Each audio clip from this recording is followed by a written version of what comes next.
Okay, thank you for the introduction. So I think we have seen quite a few talks today on basically how do we run EDA tools in the cloud, right? How do we take workload, move it to the cloud, take advantage of scalability, and take advantage kind of the massive amount of compute and data that we can produce there. What we want to talk about today is, okay, can we go one step further, right? So if we have the capability to produce all this data, can we really do something with it? Yeah? Can we learn from it? And actually, can we even go so far that we can empower our end design user to actually start to do his own services and really pull the data? And I think, what did I call it one time? Like AQAD, all questions answered, correct? So can we have a designer come up with whatever questions he has and be able to relatively quickly themselves find that in the huge pile of data that we have? So it is a journey, yeah? And Kareem will be co-presenting with me. I'll introduce him a little bit later in the talk, and I'll take the upfront part of the journey here. So before we get into kind of the analytics, machine learning part of the question. So what's the difference between machine learning and AI? Anybody heard this one? I heard it this morning in one other panel. Exactly, yes. If it's written in Python, it's probably machine learning, yeah? And if it's written in PowerPoint, it's probably AI, yeah? So the corollary of that for this presentation is, I'll do the PowerPoint part, okay? And Kareem is going to do the Python part. So you decide when you want to pay attention here. Okay, so one of our IBM vice presidents in charge of all our data, analytics, and cloud, he came up with another kind of key observation, correct?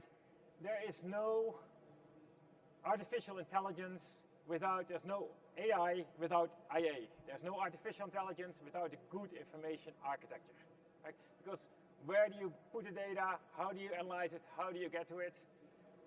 So the question here is, okay, how are we going to basically take advanced analytics and machine learning and really bring that into our design flows?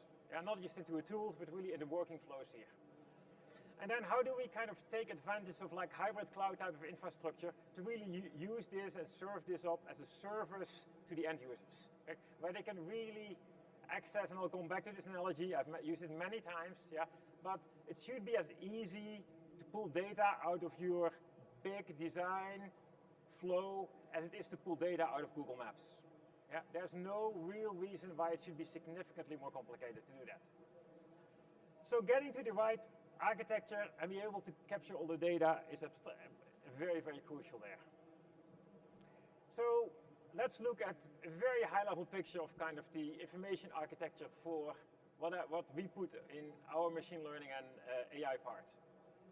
So on the left side, it's very simple. Yeah, we have an equivalent type of picture for our verification flow, but I'll just focus on the design implementation flow. I see Chuck here, I see Andrew here, so at least hit the right half of the audience. So this is basically traditional tools that produce tons of data. Right? The construction tool, synthesis, place, and route. There's the timing, power, noise analysis that basically analyze this while you're going. So you really want to make sure that you can capture this data for every design that you run all the time, but you can also snapshot it many times throughout the flow. Because if you want to learn from it, you better know what happens at many, many stages while you are going. And you can get some feel why your predictions might be wrong, yeah, or something happened that really affected the outcome later that you didn't like. Yeah. So what we came up with is basically a data structure that we call Didi. Didi, simply for design data. Yeah. And it allows us to basically ingest every piece of data during the construction flow. So every piece of physical data, every piece of analysis data is captured. To the last via, to the last timing point, everything. So once you do that, okay, you need to kind of stage it somewhere, put it somewhere that is really accessible for the designers to start to pull data out of that. Yeah? So we take that and we basically spin that up as a service, yeah, using basically the same type of services architectures that many of the cloud applications use. So designers can basically go and start to pull data whenever they want. And of course, that will help them at least then to orchestrate the process and say, okay, next time I want a better outcome, I'm going to change some parameters, I'm going to do something differently. And you can use the same structure to really drive machine learning. right? Just cut out the designer, use the same trove of data, and try to feed that back into the overall optimization loop there. So, however, this DD thing might look simple on the chart here, but it's kind of complicated, right? Because the data that we have, is highly iterative, right? We run this process many, many times. And we want to learn many, many times throughout the process. Why did this time this happen and the last time that happened, right? Because that's how we can learn from this. Yeah? So we want to answer whatever question people can come up with on what happened, correct? And then we want to be able to go very quickly deeper. Why did it happen, correct? And how do I improve and make sure that next time I go around the flow, it doesn't happen again? So you need to capture really every piece of relevant data because you don't really know what's going to be needed to, because your next run, you say, oh, if I only would have known this from the previous run, I could have actually gone back and look at it. Yeah? So you need to make sure that you have everything ready to go. So we need a system that basically allows you to ask questions at the intersection of all these domains, cannot be restricted during the flow, even when you're done and over, even if you ran half a year ago or a month ago, you want to be able to ask these questions, and can do it really, really extremely fast. So what DD is basically a way to capture all your physical data, your synthesis, placement, routing, DRC data, from basically the synthesis structures that come into your design flow to the final routed DRC vias, and pretty much sort of the equivalent of open access, or other databases. And on the other side, really all the timing analysis, noise analysis, and power analysis information, is basically collected throughout the flow with various snapshots at the right point in time. And then the trick is basically how to make it really, really efficient. And how did we do that? Basically by making DD read-only. So if you make it read-only, you can play incredibly smart tricks on making an extremely fast database, and a database that you can spin up extremely fast for analysis purposes. So if you look at this, to bring up DD, compared to kind of bringing up your tool flow, that's about 100x. The memory footprint, basically for the collection of data, is about 10x smaller than all the individual pieces. So we basically can do 1 million nets type designs in their gory detail and basically spin it up in a minute and start querying it or basically keep it up and running. Right? So this has become a very, very key asset. Because if you can do it with these type of efficiencies, you can just basically keep every piece of data all the time through the entire design process from each and every designer on each and every partition on whatever parts they run on. So since last summer, so pretty much for a year, we have been able to capture every single design that's being done in IBM anywhere that goes through our flow. And the other real eye-opener, especially for the people who work on the EDA tool flows and the designers, is to be able to take lots of snapshots. Because as we know, early on in the flow, we try to make estimations what happens later in the flow. We try to predict where routing is going to end up. We make all type of decisions early on where to place blocks and how to time blocks. Because we need to do it kind of for speed and trade-off reasons. And when we get to the very detail, we sometimes might be wrong. Right? And you would like to know why did we go wrong in our predictions? How do we make our predictions better? And the only way you can do that is by snapshotting and actually see what has happened throughout the flow here. So because of the very high efficiency of DD, we are able to basically write as many snapshots as we want through each of the flows that go out there. The other real cool feature of DD is that sibling files, so siblings that came from basically the same design through different runs with small changes, they can easily be linked up.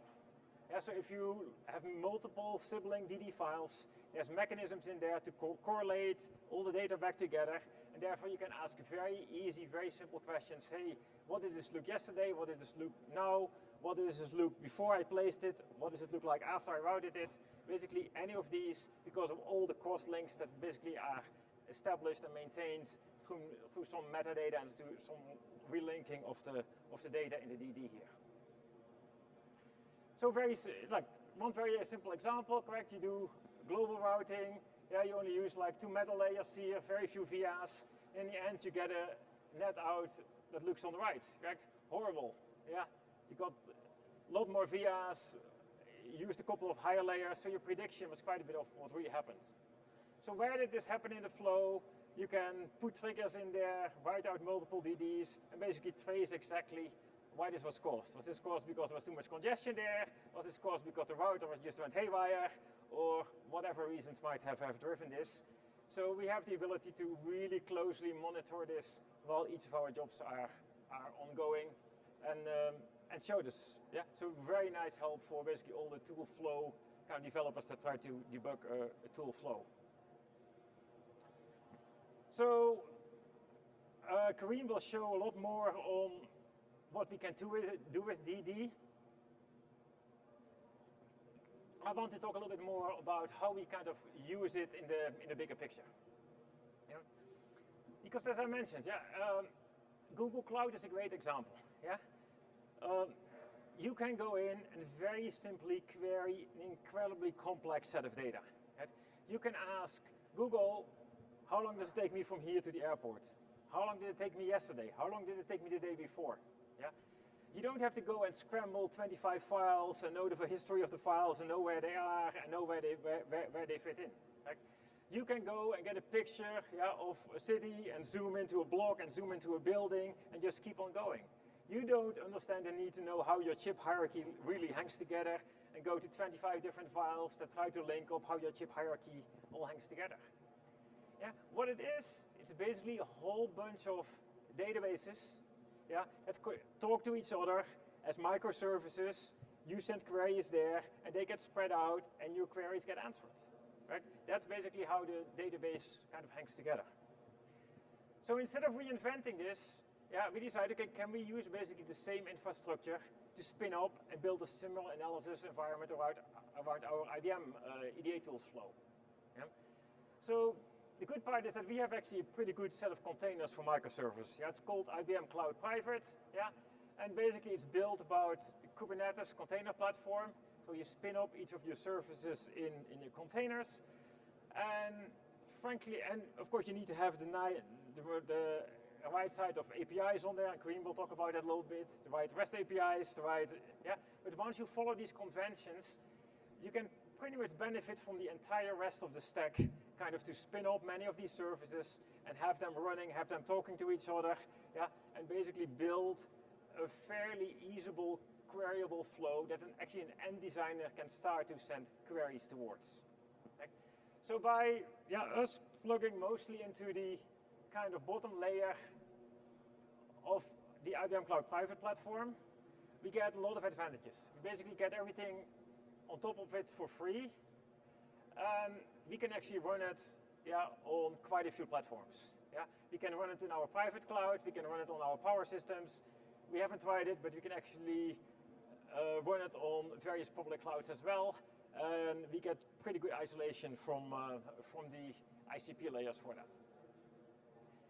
So the other advantage is that IBM has built a lot of stuff themselves on this stack. Right? Our entire kind of Watson portfolio, Watson AI machine learning portfolio is what we call IBM Cloud Private for data. Yeah? It's basically the for data part is built on the IBM Cloud Private platform and provides basically all type of data analytics, machine learning type of services on top of that. So again, we pretty much get that for free without having to rebuild and reinvent all that infrastructure, which has been very beneficial for us kind of to get all this going. So we have basically this part spun up in microservices. And then, like most of us, people are running basically the other part of their data production under LSF. Right? LSF is the load scheduler. It used to be an independent company. IBM bought platform many years ago. And if you look, I think, in the electronics industry, probably still most companies are still running LSF kind of as their main scheduler for all their big data pumping type of workloads. So the other part that we're actually getting is that you can pretty easily co-locate LSF-based workload, which is like your most heavy, high-performance computing, data-producing workload, with kind of these services which are different types of jobs. Right? The jobs on the left, they start, they run for a while, produce lots of data, then they die. Right? These services on the other side are up and running all the time. Yeah? New data gets refreshed in there, people can query them anytime they want. If some of the services die out, they automatically spin up. Yeah? But you basically want to be able to query your Google Maps, your tools, data, all the time, whenever you need to. Okay? So it's really a services architecture that runs these.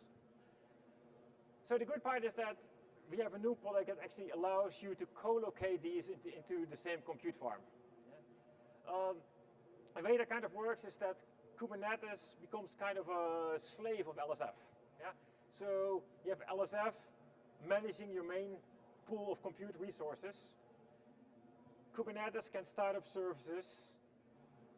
LSF will understand by plugging into the Kubernetes scheduler how many pods it needs for what type of services, how many it should keep on running, and basically give enough resources to the services part of the stack and to the compute part of the stack.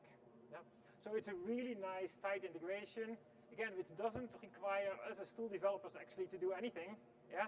We just spin up pods, Kubernetes pods with our services. We run them with the right priority in the compute farm, make sure that they have higher preferences so they can keep up and running and you can query them. And if you have more analysis taking place, people are running more machine learning, asking for more data, more of your compute farm moves there. If you are spinning up, usually overnight, when you're producing more data, you run more synthesis, placement, routing jobs, you run more verification jobs, more of your pool kind of switches to the other part of the compute. So it's kind of pretty flexible way to deal with this. For LSF users, basically there is a tech preview pack out there. This is the link, take your picture. But you can actually, if you are an LSF user, you can download this pack and run it on a couple of machines in your farm. This is a beta preview of the product, I think that we announced last week. But you can actually try this out and really partition up your farm and start to run services and compute really mixed in your own farm. Okay, so this gives you a little bit of two pieces, correct? On one side, how do we basically capture all the data? And Kareem is going to show you more examples. And then I try to give you the bigger pictures, how we actually start to run all of this really as a service, so we can really provide data services to our designers, instead of basically having them to go and look for the data, look for the files. And it makes it a lot more powerful for them to actually go and do very interesting queries. So I'll hand it over to Kareem here. Kareem is the lead of all our analytics efforts, has been playing a lot with many of the key pieces of technology that we have put together here. Awesome. Thanks so much, Leon.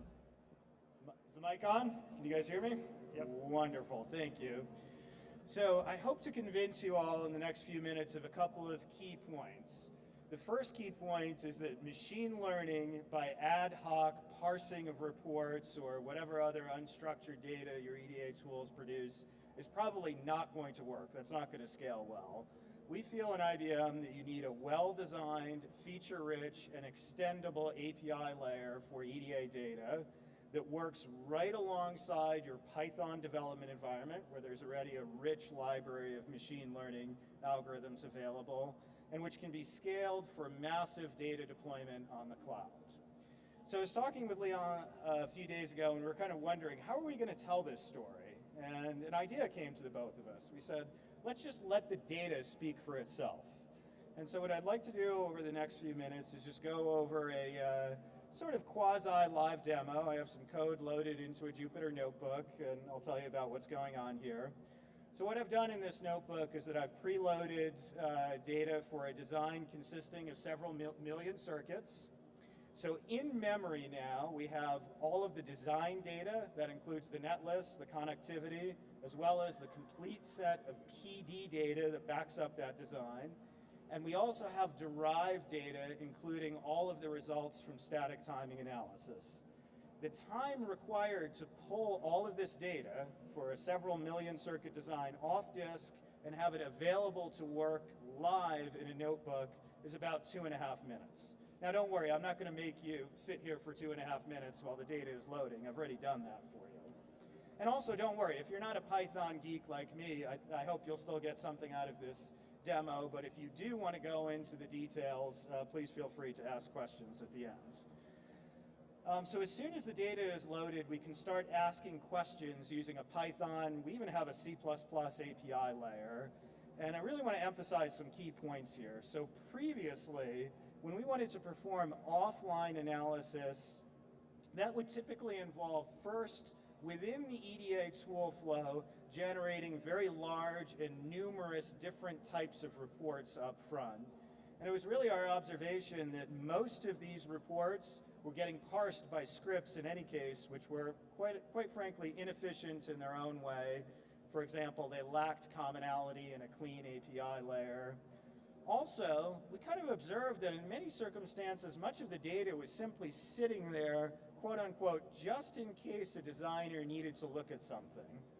So the whole point of the Didi paradigm that Leon introduced is that we want to be able to perform analysis as needed on demand using a single efficient binary common source of truth. And that's what Didi is.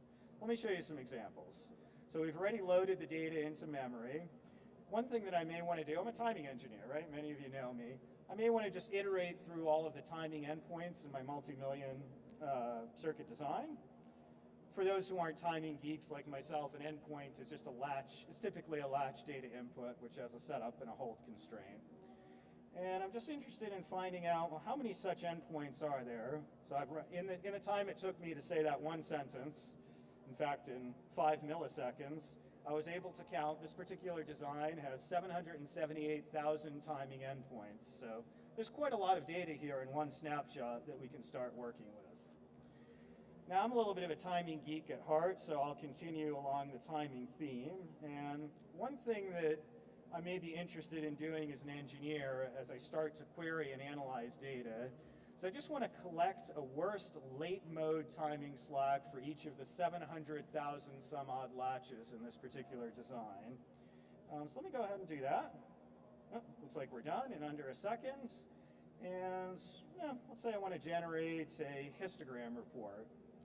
So now in a matter of less than a second, what I've been able to do off of the in-core memory model is I've just generated a very simple timing histogram report. Now this is nothing fancy. Most of your timing tools can do this natively, right? But the point is that if I want to get more sophisticated, let's say I want to generate a view for only functional paths and exclude scan paths, or I want to generate a view just for my particular IP, that's just a matter of adding a couple of lines of Python code and I can generate any custom view that I want on the fly without having to rerun the EDA tool and without having to guess up front what are all the different views that I might want tomorrow or next week or next month. I just have all of the data in one compact queryable format. Let me introduce a little bit of topological analysis so we don't get too heavy on timing. I do want to make the point here that the data that we have is internally stored in a graph format, which means that we can traverse all of the design and derived data in a very efficient fashion. I don't want to make you wait too long, but I'm just going to show you here on the screen that the time required to trace a timing critical path to each of the 780,000 endpoints in this design is 44 seconds. Like, I've worked with a lot of timing reports. I can't load a full chip endpoint report in an Emacs editor in 44 seconds. And I can do all of the analysis here in an efficient Python framework, no problem. So now what I want to do is I want to get a little bit of intuition on my overall design structure. I'm just doing something simple. I want to get an intuition on the distribution of logic depth on my timing critical paths.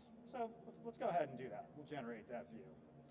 Okay, so here we are. In under a second, what I've been able to generate is a global view for each of the 700,000 latches, each of their critical paths. I'm just asking the question, how many stages of logic are there in the timing critical path? That's an interesting piece of information. So for example, I might notice that I have some critical paths that have 40 or 50 stages of logic. That sounds like it's a little bit out of whack to me. And so maybe before we focus too much on detailed PD design, we want to go back to the logic team and say, hey, can you guys please tell us what's going on all the way over here on the right-hand side of this distribution? Maybe there's some logic optimization or restructuring that we need to do. I'll just continue with some deeper dive analysis. So another question that one might be interested in asking is, for a particular version of the design, are there any circuits that have excessive delays? So say I'm a PD/timing engineer and I just want to know across my entire design, tell me which circuits have delay values over a certain threshold. That's a very custom type of analytics that I might just think of on the fly and for which I could use the Didi API system to answer those questions. So just so I don't make you wait too long, it took another 30 seconds to trace all of the critical paths in the design. Once I've done that, I have all of the paths available in core. I'm just going to click go here. And in under a second now, I've collected the top 10,000 circuit delays on each of the critical paths that I just mentioned. I mean, that type of analysis would have taken an engineer parsing a text report probably weeks to write the Python code and figure out where the duplicate circuit entries are and so on and so forth. Now what our DD framework is enabling are just orders of magnitude improvements in designer efficiency. As you can see, we can answer a wide variety of questions on the fly. Of course, all the results are available in a pandas data frame. This is just standard Python code. Of course, I can do standard timing reporting types of queries, like I might want to generate an endpoint report on the fly for a particular critical circuit. So I might have, for some reason, a particular circuit in mind. I just want to be able to trace on the fly the critical path through that timing circuit. So to do that, I'll load in some path tracing utilities that we wrote in Python. And I'll just ask the question, can you please trace a critical path through some circuit? So here we go. I got a critical path through an arbitrary circuit that I just picked off the top of my head in well under a second. I actually found it was kind of interesting listening to a panel discussion earlier today because static timing analysis and reporting, especially in conjunction with multi-mode, multi-corner timing, was kind of called out as an area where one typically generates huge output files, and the size of all of these files, it was claimed, are a bottleneck with respect to I/O bandwidth and potential deployment of solutions on the cloud. I really want to emphasize here the DD system uses a graph storage that's a linear compact model which avoids the need to have to persistently store, for timing engineers like myself, exponential numbers of paths. And from our linear time graph model, we can quickly traverse the netlist and generate any path of interest through any circuit and render either a graph-based or a path-based result, no problem. And again, I want to emphasize, if you're trying to feed timing information or netlist information into a machine learning algorithm, you want to do so using an API like this. You don't want to be ad hoc parsing reports where you may or may not even have the data that you actually care about. Here's just an example of an endpoint report that I generated on the fly. A couple of other examples I'll just speak to quickly in the interest of time. In the next couple of cells here, performing some congestion analysis. So we had a designer interested recently who was interested in understanding which regions or tiles have the largest congestion. So Didi natively understands the tessellation of the design that occurs underneath the covers in the detailed placement algorithms. And so we want to know which of those tiles have the largest congestion and what are the timing critical nets in each region. I'll just show you the code to answer those types of questions can be expressed in less than 20 lines in Python, and we can get some interesting output. I'm not going to go through the details here, obviously, but this might be some interesting output we would want to feed into a next machine learning algorithm, for example. I'll just show a few other static images to illustrate some additional features. I won't run this live, I'm just showing statically. So we've done some analysis recently on overall floor planning. So what's highlighted here in this exploded view of a picture Leon showed are critical unit-to-unit connections color-coded by Slack, and that's something that's very helpful from a floor planning standpoint. We can track metrics over time, such as leakage power. What I really want to do is now tie this back into the microservice architecture that we heard about earlier. So far we've shown a deep dive in results on a single analysis run. As was indicated earlier, we now instrument every synthesis and every sign-off run to produce DD data. So we have many terabytes of such DD files that have been collected over several months. And so the next step in the evolution is we're putting together a microservice architecture to virtualize data access and also to ensure resilience. So we want to be able to support our designers in the following types of scenarios. For example, please get me the last 50 versions of my design XYZ. So to be able to answer those types of questions and feed the machine learning beast, what do we need to do? We need to be able to provision resources quickly. We need to virtualize access so that scripts and other interfaces don't depend on hard-coded machines and ports. That's not going to work well. We want to have REST APIs to enable an application ecosystem. So we have the technology now to be able to go from a DD script, like Python code that I showed you, wrap a REST API around that, and start to let others build visualization and machine learning on top of all of that.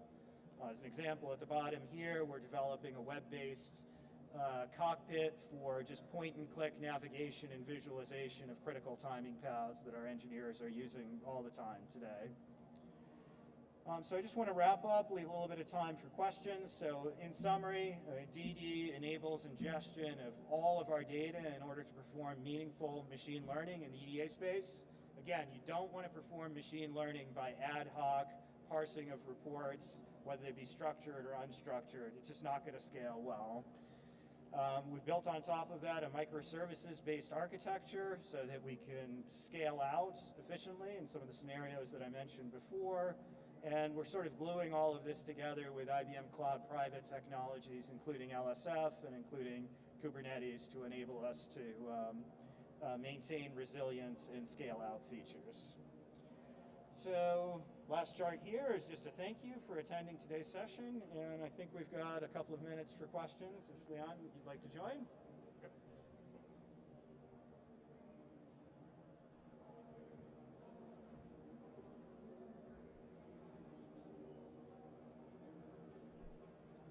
This one behind you, and then you have to wait till you get the mic. DD sounds really cool. Is there anyone other than IBM currently using it? The answer is no, but if you're interested, it's certainly something that, the question that I've been puzzled with, is there more interest in the community to standardize something like DD? Yeah. And I'm very interested to talk to you. I'm very interested to talk to the broader community to understand what could be a right model that could be made available, right? I think we are certainly open. Yeah, right now, only IBM and users have been using this. Two-part question. One is, how would this usage of DD basically give us metrics that could be deployed with multi-vendor EDA tools that only spit out log files and JSON? And how much of your DD relies on your being able to access the source code of your EDA tools? Yeah. I'll take the second part. You take the first part. Okay, so how much of DD depends on access to our source code? Actually very little, right? I mean, DD is built on top of, what do you need? You need a netlist and you need a timing graph. Those are fairly standard building blocks, right? So I would say the layer of software that's talking specifically to IBM tools in order to extract the features that go into the DD graph is a very modularized level of software. Is that?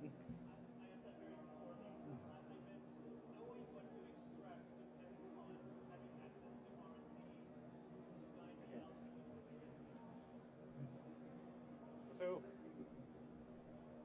just repeat what you said. And Sorry, I really, I wanted to say, knowing what to put into DD depends on having access to the R&D, EDA engineers who have designed the heuristics and all the internals under the...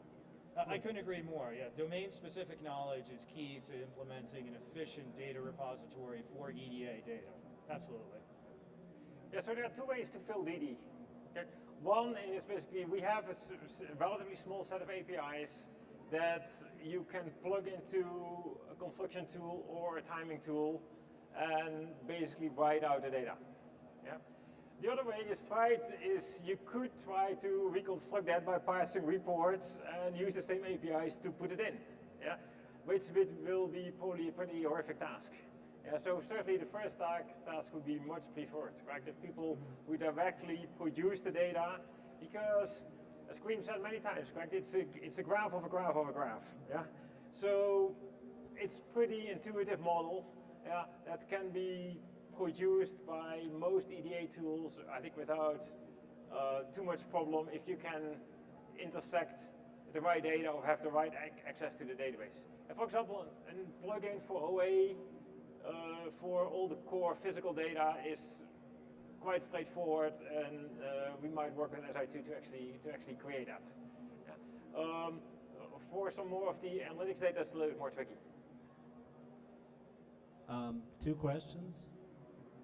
So I had a hard time figuring out what Didi stores and what it doesn't store. So if you can maybe answer that, and then the second question, I think I forgot. Okay, Right. so roughly what Didi stores. So Didi stores everything. So are you familiar with OA? Yeah, so basically everything from the highest level netlist view to the fully routed physical view, it can store on the physical structural data side.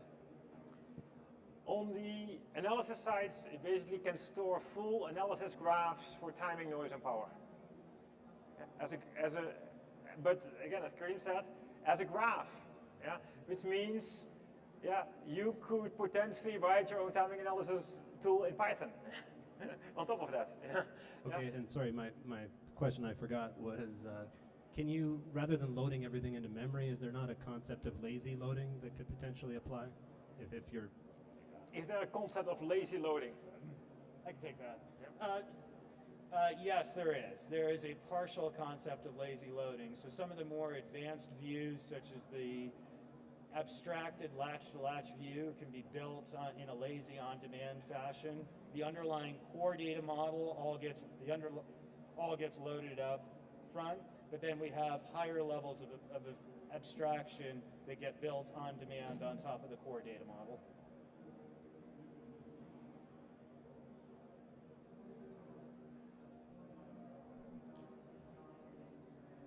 When you started, I had the impression your tools were going to tell you sort of insights what you were doing wrong in your flow, and tell you something like you're setting the timing too tight here all the time or something like that. But it looked more like it was an analysis, just a really great analysis tool. Like it showed you all the paths where there were over 40 logic levels, for example, but it didn't tell you why there were those 40 paths, which is what I.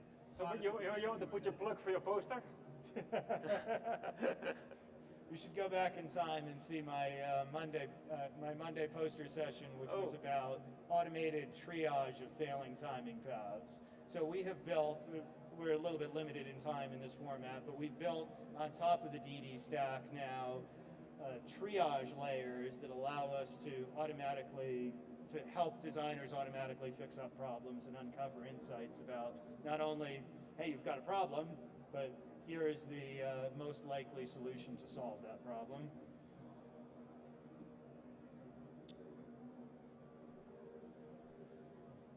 So in your methodology, do you use path-based analysis? Good question. So path-based versus PBA versus GBA. The answer is yes. Yes. Based on the way that you were storing things, though, if it's a graph, so you're recalculating things during your Python queries? Yes. So you're asking, the quantities that are stored in the DD database are the result of the GBA Einsteimer solution. We can reconstruct on the fly very quickly a PBA solution for any path of interest using the quantities that are stored.